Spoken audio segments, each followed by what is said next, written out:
Welcome to the Strength2Food podcast special. Strength2Food is a 5-year EU-funded project under Horizon 2020. If you're interested in learning more about the project, I've included a brief description at the end of this podcast. But for now, I'm your host, Jane Alice Liu. I'm a science communicator, and in this special episode, we're going to hear how the Strength2Food project helped make school meals more sustainable and healthy for primary school children in Serbia, by creating a network between local organic producers, associations, schools, local, regional, and national governments. I'm joined by Richard Simmons, who led the action research in Serbia.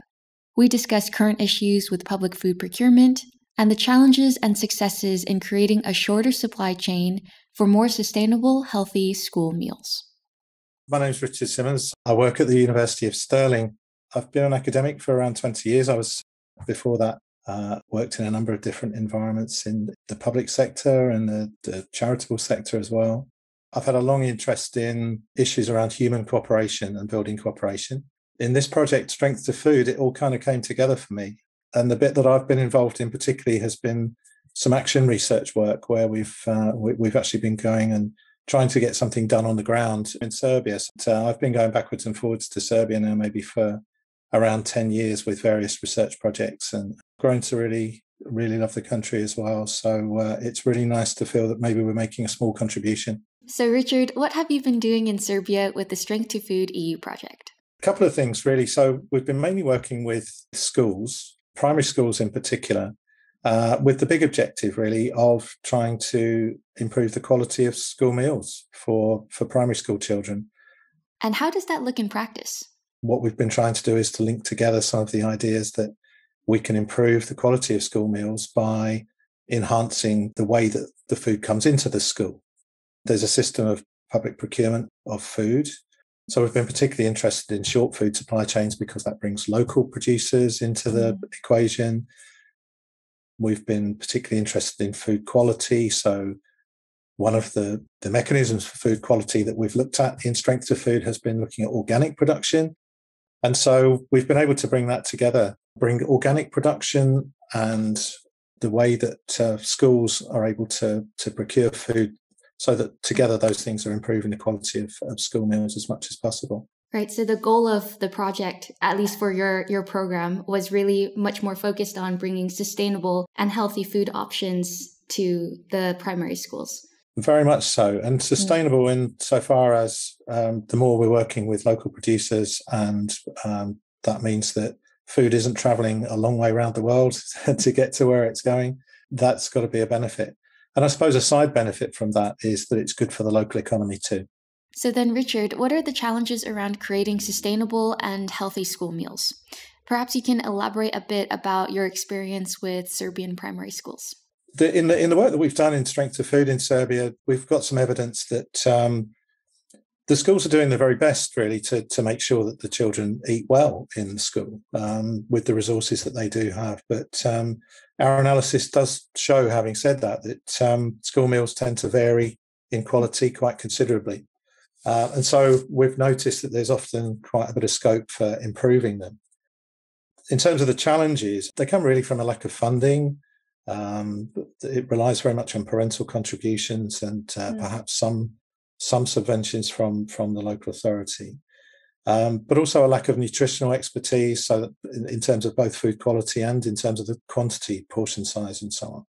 But one of the other factors is public procurement, and it's the public procurement market for food for the primary schools is not working very well. There's insufficient competition, really. So it means that it's very hard to get high quality food at a particular level of cost when you haven't got very many people bidding for the contract. And actually, on the point of public procurement, Richard, could you maybe walk some people through that process? Because I think that potentially some people might not know what that really means. Sure, absolutely. It's the process by which the schools will buy in the things they need in terms of the food. So the process would be that they would specify what they needed, and they would write that into a tender document, which would then go out. Potential suppliers would be able to read that tender notice that's put out in public, and then to decide whether or not to bid. And if they bid for the contract and they win through the bidding process, then they win the contract to supply the school. And from then, the specification in the contract dictates what the supplier will deliver according to the school's requirements. So the public procurement process is one where if we have a healthy market, there will be a number of bidders. And generally, the process there will be one where, for a particular level of quality, that competition will drive down the price, or for a particular price, it will drive up the level of quality. That's the intention. But if you're not getting many bidders, and we, in the work that we've done, we've tracked this, and we've seen that on average the number of bidders is one, which means that sometimes there's none, and sometimes there's more than one. So this is not a market in which at the moment we're seeing lots of people bidding. Right. And it's generally down to the size of the contract, which is quite small. Each primary school procures its own food. Yeah. So in some countries, this is done centrally by a central procurement team. But in Serbia, the primary schools procure individually. And the small size of the contract is not particularly attractive. They end up with procurement not really delivering on what was intended, I think. As I say, I think they do the best job they can, really, with the resources they have. But their alternatives are not very high. They don't really have anywhere they can go if they choose not to award a contract to the one person who's offering to supply them. So the schools have to pay quite a high price. I mean, if you've got economies of scale, then you'll get your food at a cheaper price. So schools are actually paying very close to a retail price for the food that they procure. Because of that, it means they're either looking at less quantity or less quality, and they have to strike a balance. Obviously, that's going to have some effect. So we're looking to see if there are other ways that we can encourage new entrants, if you like, into this procurement market, so that maybe there's an alternative for the schools where we can think about raising the quality at the same level of price. Right. And with the suppliers that are placing the bid, are they more on a regional level or a national level? You were saying that with the project you've been working on, you were working very much with local suppliers. But in the way that things are normally done, are these suppliers not really local? Well, sometimes regional or national. But even if they are local, it doesn't mean that they're supplying local products. So they could be importers. That means that there's a lot of food miles attached to that. And what it means is that sometimes the local producers are being crowded out of the market because imports are cheaper, frankly, sometimes. And that means that local suppliers can't really become involved in those markets. Right. And so it's a question of what our priorities are. And if we're trying to encourage local producers to get more involved and to have a more sustainable way of going through procurement and greener procurement, like we talked about at the beginning, then maybe we just need to do something different. But how are school meals usually served in Serbian schools? Is it frozen meals or fresh meals? So there's a couple of ways that food gets produced in the primary schools or served to the children. So many schools actually employ a caterer to provide those meals, and I guess many of those will be frozen meals. That is actually quite a common thing. We probably have less purchase on that in the project that we worked on because it was more difficult to engage with large numbers of caterers. However, there's still a large enough number of schools that do produce and prepare the food on the premises in the school itself. And so the schools we've been working with predominantly have been those kinds of schools where they prepare the food themselves on the premises, they work out the ingredients they need to make the meals that they're going to provide, and then they put that out to public procurement. And in those schools, we've been able to work, I think, really well. There's been a real appetite for change and for seeing if there's a way to do things differently. Yeah. I think everybody is keen to see if they can raise the quality. Who wouldn't want primary school children to eat better? You know, it's a goal that everybody seems to be able to sign up to. Definitely. Then on that point, how was the Strength2Food pilot program different from these traditional ways that we've really been talking about? Well, because this was an action research project, we were engaging with all kinds of people, Jane. So everyone from ministry level, very engaged with the Deputy Minister, for example, at the Ministry of Education, through to regional government, local government, through to school directors, through to the administrators in the school, the chefs in the school kitchen. We worked with parents. We've done surveys with children themselves, the primary school children, to find out what kind of food they want to eat. So put pictures in front of them with smileys and they could say which ones they like. So that all worked really well.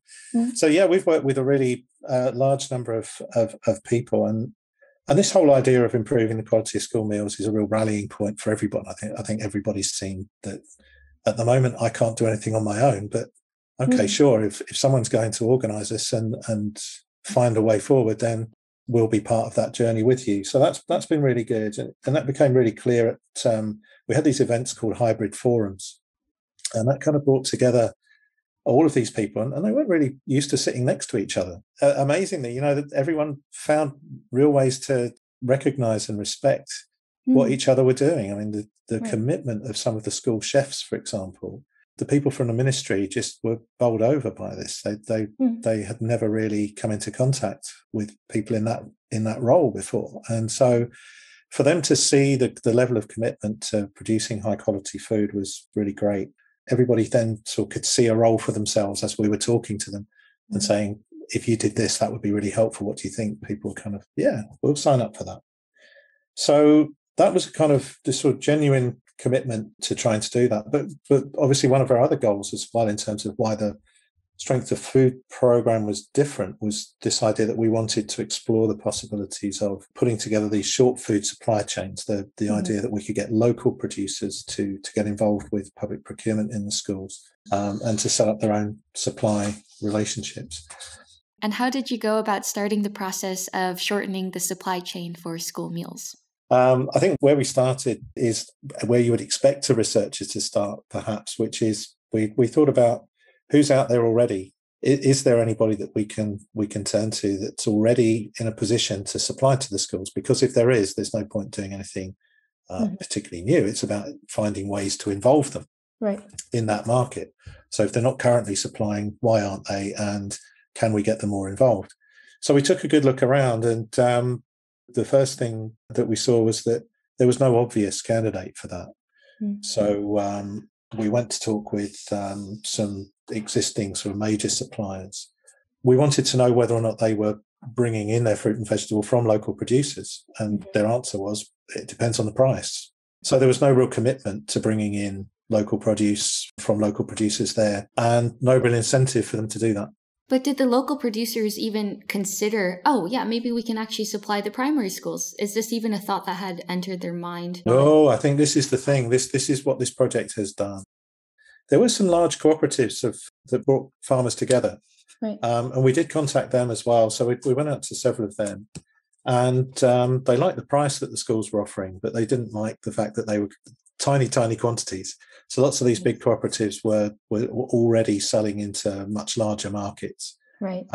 So this wasn't a market really that they were going to step into. And speaking to other sort of organisations representing local producers like cooperatives, and finding that there was some of them were too big. It was a bit of a Goldilocks story. Some of them were too big, some of them were too small. So we also looked at individual farmers to see if there were single family farms that would be big enough to supply. But we were a bit worried there that if you have a single farm, then if something happens on that farm, kind of single point of failure as well. So we can't really leave children hungry at lunchtime. No. So we had to think about something else. And the option that we came to was maybe to put together a new cooperative, but brought together from a bunch of smaller producers, but together they had the capacity, and they were able to organise themselves in ways that meant that they could start to apply for these contracts. And that was a very new thought. On their side, they didn't think that was possible, but also on the school's side, they had no sense that this was, that there was any prospect that this might happen. So this has kind of been the magic of the project in bringing these two sides together. Right. So networking everybody together. That's it, exactly. Yeah, it's building that kind of constituency of support. It's bringing all of those stakeholders we were talking about before, just bringing them together in ways that everybody's kind of aware what's going on. They know what they can do to help, but really it's been down to these guys, these producers, to get things organised. And without their commitment to doing this, nothing could have happened. So it's been really great to work with them.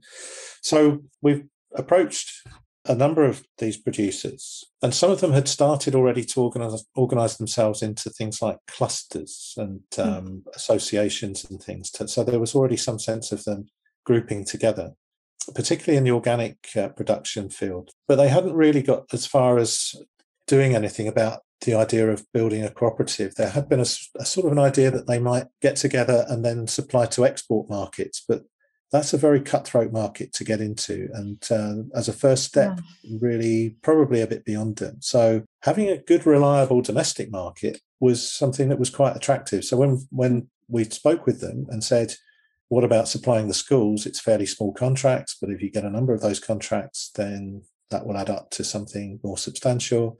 Right. And then you could maybe start selling to parents as well. I don't know if you know, Jane, but in many countries, there are things like organic box schemes. Mm-hmm. Yeah. So they're quite popular. So people getting food delivered to their door or whatever. Well, we thought that the schools could act as a collection point for parents as well to buy organic vegetables from in a box scheme. Yeah. So combined, this was a way that it made a good proposition, I think, for... And you're really cutting out, I mean, compared to exporting, to a different country or a different region, you're really cutting the supply chain so that it's much more direct between the producers to the consumer. And producers at the very end, they'll have probably a higher profit margin in that case as well. You're just so right. Yeah. So this is again what's made it possible.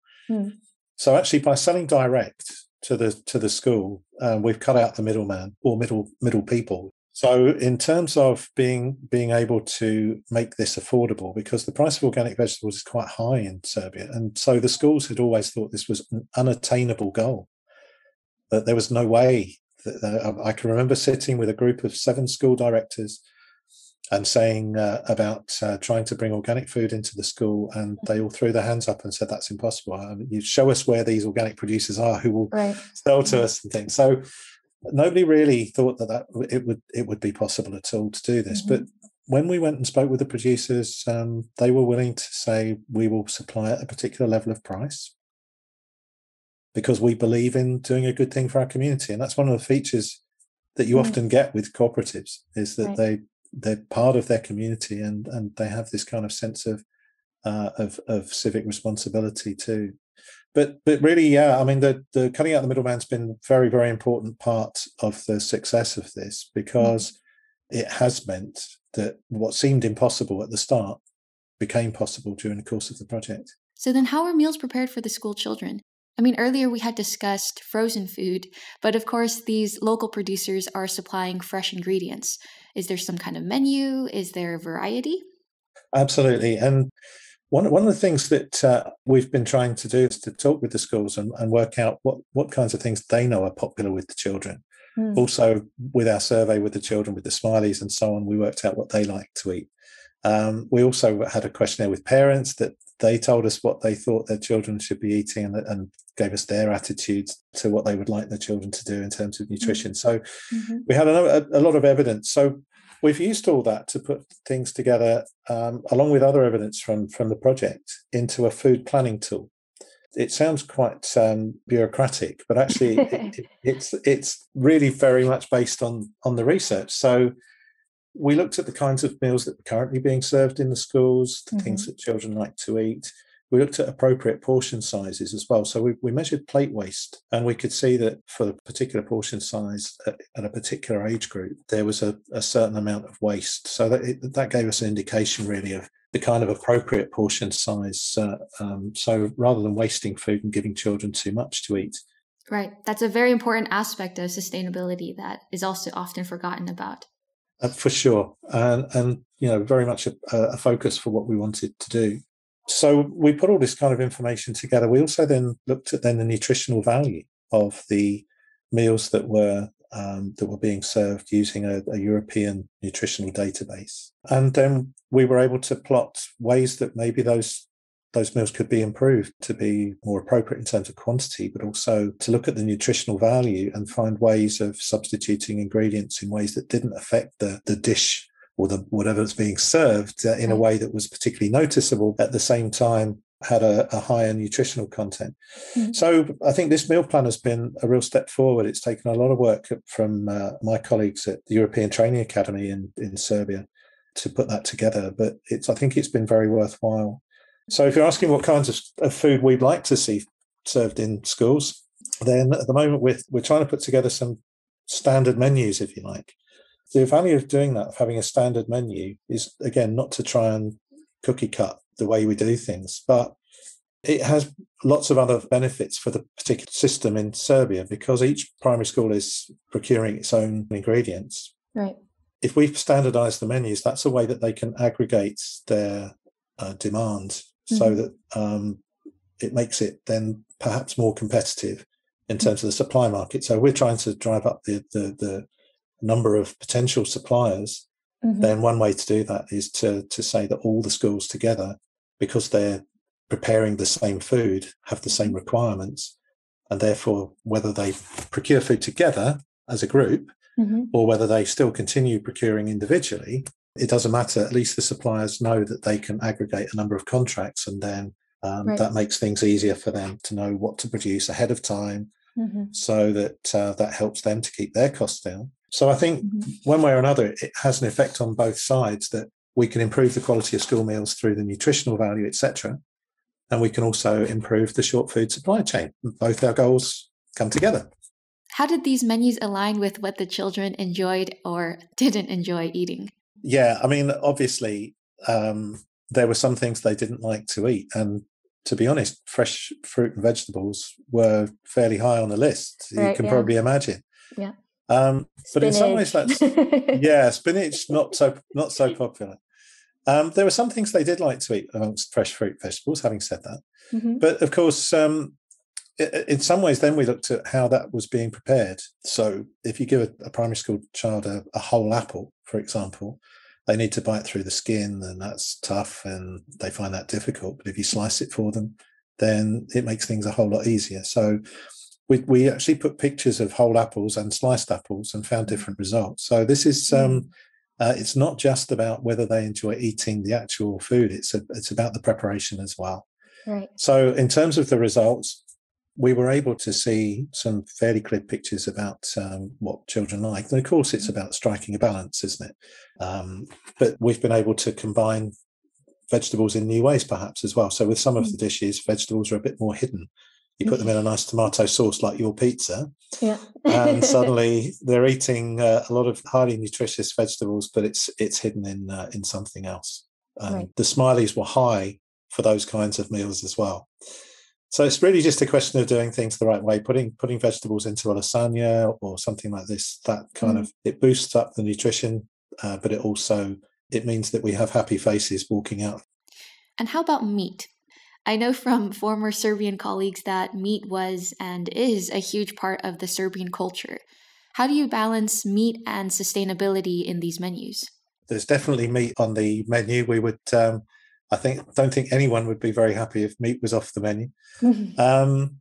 There is locally supplied meat, dairy, but sometimes there's an over-reliance on meat. So there are times when meat could be substituted very happily in across a period of time. There's been guidelines from the Ministry of Education around nutrition that says that meat should be part of what's served every day in the school. And that's a clear guideline that schools tend to follow. The reliance on sort of meat-based dishes is not going to go away, but it's just how then you combine that with other food groups in healthy ways. So in terms of what's produced in Serbia, we can add all kinds of courgettes, for example. They're grown in large quantities, but tomatoes and peppers and lots of cabbage, lots of carrots, potatoes, onions, etc. All those things that you would rely on. So it's quite rich in terms of the diversity of fruit and vegetables that are available. There is one thing I'd like to focus on also, the specific agricultural challenges within Serbia, because I think that this is potentially not a problem, but it is a challenge, right? To have consistent food coming into the schools, as we had mentioned earlier. But oftentimes, if these producers are on a small scale and they have less intensive production, does that impact the availability of the consistent food supply to these primary schools? Or are there any innovations or ways of approach that have actually tried to mitigate that? The availability problem is still there. I mean, clearly, most vegetables are seasonal. Right. And so we can extend the season in various ways using polytunnels or using cold storage for storing things. And some of our producers do have those facilities, not all of them, but some of them do. So, we can extend the season as far as possible. There is a point at which that season is over. And so really, I think it's about two things. One is about using the meal planner, because that means that we can predict where the season is going to start and finish, and then we can use the meal planner to plan around the vegetables that are available in a particular season. But the other thing is about the kind of openness and honesty of the cooperative as well. So, we're really sort of seeing this as developing as a partnership between the cooperative and the schools. I think being open and honest about that just means that the producers are able to say, we're not going to be able to carry on supplying peppers in January. We don't have any. So what can we give you instead? And that's a conversation then that can take place. So in the absence of a standard menu yet, because we haven't standardized the menus everywhere, I mean, the tool could do that, and that we hope that will develop. In the absence of that, I think it's about good communication. And again, I think that level of commitment to partnerships really good. But you talked about the agricultural challenges as well in terms of small scale, less intensive production. That is the case. These are challenges within Serbia. But in many ways, that is the whole point about forming a cooperative. So, Serbia is not unusual here. So all around the world, really, where we see lots of small scale, less intensive production, cooperatives are used to aggregate supply and to organise that supply to get into particular markets, I guess. What about fruits and veggies that aren't grown locally, like bananas? Are they part of the school meals? How are they acquired? Because they're probably not grown locally, I assume. Of course, yeah. So, I mean, who doesn't like a banana or an orange, for example? And those kinds of things obviously aren't produced locally, so they have to be imported. But the thing was that even for the foods that were being produced locally, often they were being imported too. They were travelling some distance. So we did an analysis of the food labels of the food that was coming into the schools, and we could see the food miles that were being travelled by the food that was delivered. So that was the area that we particularly wanted to address. So if something is being produced locally, why is it that we're then bringing it some distance, considerable distance further? Yeah. But with these vegetables, that we've been able to ensure that they're definitely coming from a local source. So it's just absolutely adding to the short supply chains rather than taking over. And I find that very impressive as well, Richard. It's just the fact that over the 5 years, you really went from these different silos that people were in, and somehow you created this network where everybody can come together and figure out how to change things together. This network, it seems that you really made it from scratch. And I suppose maybe if any listeners who are watching and they want to also have this kind of initiative in their own region, in their own local community, where do they start? How do you get in touch with all these different actors and all these different stakeholders? Yeah, I mean, I'm not going to pretend it didn't take a lot of work. It took a lot of work. And over 5 years, we had around 200 meetings, I guess, with different people. Now, that's a lot. But I'm not saying that that's what you need to do things from scratch necessarily. You may need to have a lot of meetings. But in general, people tend to be quite helpful if you can find a rallying point. And our rallying point was, we're trying to improve the quality of school meals for children. Will you help us? And they kind of, well, yeah, sure. What can I do? And if you've got something that's easy to bring people and get people's attention, then that's a good start. So really, then it's just a question of snowballing from there. I think you talk to people, and then you work out from them who else would be good to talk to, and you find your way. I mean, obviously, we were very lucky that we had some good partners on the project to start with. So the Ministry of Education was one of the project partners as well. But I think in general, it was more a question of going out, talking with the people in the schools and keeping up that level of contact with them. I think it's being willing to talk to people, understand their issues, understand their nervousness, their tensions about it, because lots of people will be sceptical, and I think rightly so. They'll think, if it's that easy to do it, why aren't we doing it already? And it's a good question. So we definitely have faced a lot of skepticism, and I can say that sort of beneath that, I think, is probably a widely held sense that it's not really small farmers place to participate in public procurement markets, it's like almost that's too big for them. I had an interesting exchange. One example, I was talking to a very highly respected agricultural expert in Serbia. He advised us that if we were going to try and bring these producers together in a cooperative to supply the public procurement markets, it would be like building the space shuttle for them. And we thought, well, okay, undeterred, we'll try. Yeah. But it was true that almost everybody was sceptical from the beginning. That included the producers themselves, and I might say a bit more about that in a minute. But it's taken careful listening, and it's taken a bit of brokerage, and it's taken facilitation. And yes, there's been a bit of back and forth to people, keeping people in the loop about what's going on. Crucially, I think just making sure that we never put anybody in a position where they felt they had to say no. So it always kept them open to the possibility that there might be something they could do. But most people were waiting, I think, to see, well, I'm prepared to do my bit, but not unless other people do what they say they're going to do as well. But slowly, we found that people said the same thing. Yes, we're in if everyone else is. Yeah. And so slowly we started to close the net on people and say, well, everybody's in. And we had a really nice meeting, one of our hybrid forums, where we literally just brought everybody from ministry level down to the farmers themselves together in a room. And everybody just stood up and said how much they thought this was a great idea and that we should definitely do it. And it was just very, very rewarding to see people from central government, regional government, local government, people from the working group on the procurement law, the Organic Association of Serbia, farmers themselves, members of the public, all standing up and saying, this sounds like a great idea, and school directors. So it took a while for us to feel confident about putting them in the same room together. But by this stage, I think we realised that the coin had actually flipped over, so people had moved from thinking, why would we do that? Why would we even think about doing that? To thinking, why wouldn't we do this? Yeah.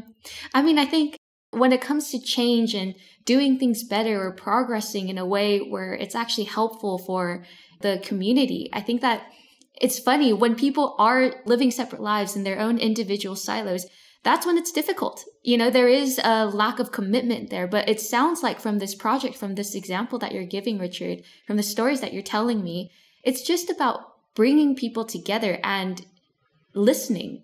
That's what it is, and creating space for them to have conversations, because conversations haven't been had. And probably wouldn't be had apart from that brokerage. And I think sometimes it's quite helpful to be coming in as an outsider. Obviously, I'm based in Scotland in the UK. So sometimes it's helpful to come in because people are very hospitable. It's a very hospitable country. So people will often want to talk with you, and I think that's been part of it. But also, my colleagues at the European Training Academy have a great reputation and are also very good facilitators. So it's really meant that we've been able to build up this constituency of support over time. But as I say, even the farmers themselves were sceptical at the beginning. Even though they could see it might be a good proposition, they kind of doubted them. They doubted whether or not we could pull this off. But also a level of enthusiasm that if we could pull this off, then that would be something. For them, it's very real. We've always been very aware of the responsibility. We have a research project, but for them, this is their real life. This is their livelihood. So, it has to be a proposition that works for them. So we needed to understand their issues and their problems as well.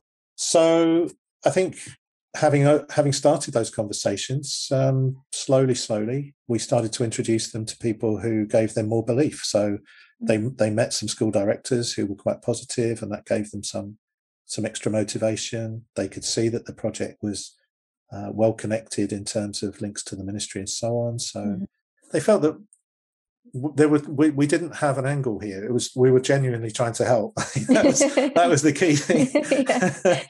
There was no other agenda. It really was about trying to improve the quality of the school meals and shorten supply chains. So change really takes a good handful of meetings, research, communication, and risk. Yeah, they've been really brave. They hadn't done anything like this before, and they needed to take a big step to start working together. But I'm really pleased to say that they did take that step eventually, and that we've managed to support them through some of the initial hurdles in terms of procurement contracts aren't the easiest thing to understand. And the tendering process, unless you've been through it. Once you've been through it once, it's fairly simple. But it's a lot of jargon, I'd say. A lot of jargon. One issue that we haven't covered with the procurement particularly is the idea that often food was procured in one single lot. So you would put all of the things you wanted in one big list, and then you would say, we need that supplied, and somebody would come along and say, yes, we'll supply everything on that one big list. We can actually break it down. Yeah. And so we've been able to break it down a little bit.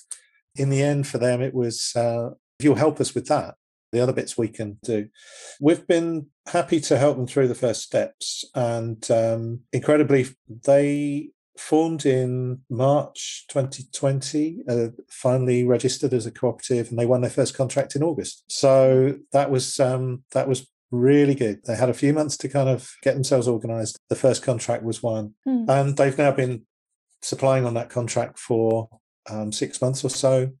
Obviously, COVID there was a lull while the schools were closed for COVID, unfortunately, but they're back supplying now. The schools are back open. And so they're building a track record now. And as a new entrant in any market, you've always got the disadvantage of not having that track record to rely on. But now they're building that track record, and lots of projects set up initiatives like this. And once the project is over, then that initiative tends to die a little bit because it hasn't got the support. But what we've been doing is making sure that it's set up in a way that that support now is less necessary. And so by the time we finish, the sustainability is there because it's theirs. They own it. Literally, they own it. But they've taken ownership, made it their own. And now there's every reason to feel confident that as more schools come along, they've now had the chance to see how it works with their first school. And hopefully now they're in a position where they can just continue to scale up and create all these lovely win-wins for everyone. Then what are some limitations or trade-offs that people who would like to replicate this initiative need to consider? So there's always trade-offs to be made between the speed that you get things. So sometimes the large suppliers will bring things within an hour, whereas the small cooperative may only be passing by once a day, and you have to wait until they're passing by where you are. So the larger the scale, possibly, that might be an issue. But if we're well organised, that shouldn't become too much of a problem. Another issue is risk. And so I guess that's for some schools, the idea of working with a brand new organisation may feel a bit risky. So they may also shy away. So various trade-offs that have to be made. But another trade-off is social value. And social value is becoming a really big issue in procurement around the world as well. And the social value from this form of procurement is really high. As we say, the community benefit that comes from this, there's real value added there. So by the time you put the whole package together, I think we're winning. So on that note, then, Richard, are you satisfied with the impact that this project has generated? Oh, I would say so. I mean, I think there's still more work to be done, but we've laid the ground really, really well. It's a very harmonious circle that's created by that then leads to sort of kind of win-wins for everybody. It's hard to see who doesn't win out of this deal. The children win because they're eating stuff they like to eat, and it's nutritious for them. They don't even know it. The parents like it because they know their children are eating healthy, sustainable food. The schools love it. The ministry loves it. There's very few people who can't see a win for themselves. I think what's made this a particularly interesting opportunity really is the fact that we've just been able to broker this procurement market in a way that's brought together people in an unusual way. The thing for me is that the solution was kind of always out there waiting to be found. The local authority was aware of the farmers because they were actually giving them subventions and assistance, but they were also responsible for the schools. But obviously those two pieces of the jigsaw had not been joined up at that point. And it was really just by using the lever of public procurement that we were able to join those pieces up for them. So I think that it would have been possible for the local authority to have done this themselves, but no one really within local authorities is tasked with coming up with those kinds of creative ways of bringing people together. And it could be a role that local authorities could put together, and maybe not even just for food procurement or for supplying food to primary schools. It could be much bigger than that. So there are many, many areas of public procurement where on their doorstep, local authorities have small, medium enterprises who could form into small shared service cooperatives and start bidding for contracts. Right. But it's just having the mindset that says, number one, that's okay, and number two, that says, let's go and do it. And as I say, coming out of COVID, I think that there is an environment now where, it's not just been a health crisis, it's an economic crisis that we face now as well. And lots of people are looking for ways to sort of stimulate and restart the local economy. Right. And so public procurement could potentially be a lever for that. And I think it's quite interesting to think through the prospects and the possibilities for whether or not encouraging smaller and medium enterprises within the locality to somehow combine in some kind of shared service cooperative might make some more of these public cooperative partnerships a useful reality. To wrap things up then, Richard, do you have any closing remarks, lessons learned you would like to share for other researchers or professionals in the public sector? I think the biggest one actually is it's really humbling to work with the producers. They work incredibly hard, and just to absolutely engage with that by we've been out to see them on their farm. So it's quite unusual for university researchers to be able to go out and spend time walking around and doing these things. But because it's been action research, it's been really important for us to understand where people are coming from. It's a humbling thing really to see the hard work that goes into producing these vegetables, the care, the commitment that takes, the absolute dignity in agricultural labour that is just so evident in what people are doing. And I don't mean that in any patronising way at all. I'm just genuinely awestruck by what people do. And so for that labour to be rewarded by being able to gain access to a new market, and I hope it will be a productive and profitable market for them, one where they can feel really good about what they do, both as producers, but also as members of their community, but also to feel really good about what they do because financially it's rewarding for them as well. For me, that's enough. The other thing, I suppose, is that it's very nice to think that it's been possible to overcome that skepticism and show people that there are new ways of doing things, and to understand that innovation is possible, even where it doesn't feel that way. Sometimes if we do take another point of view, the impossible becomes possible. That's definitely one of the things that I'm taking away from this, and it definitely does give a sort of sense of satisfaction to do that. Thank you for listening in on this podcast special. The Strength2Food project aims to improve the effectiveness of EU food quality schemes, public sector food procurement, and to stimulate short food supply chains through research, innovation, and demonstration activities. To find out more about the Strength2Food project, you can visit Strength2Food, that's 2 as in the number 2.eu.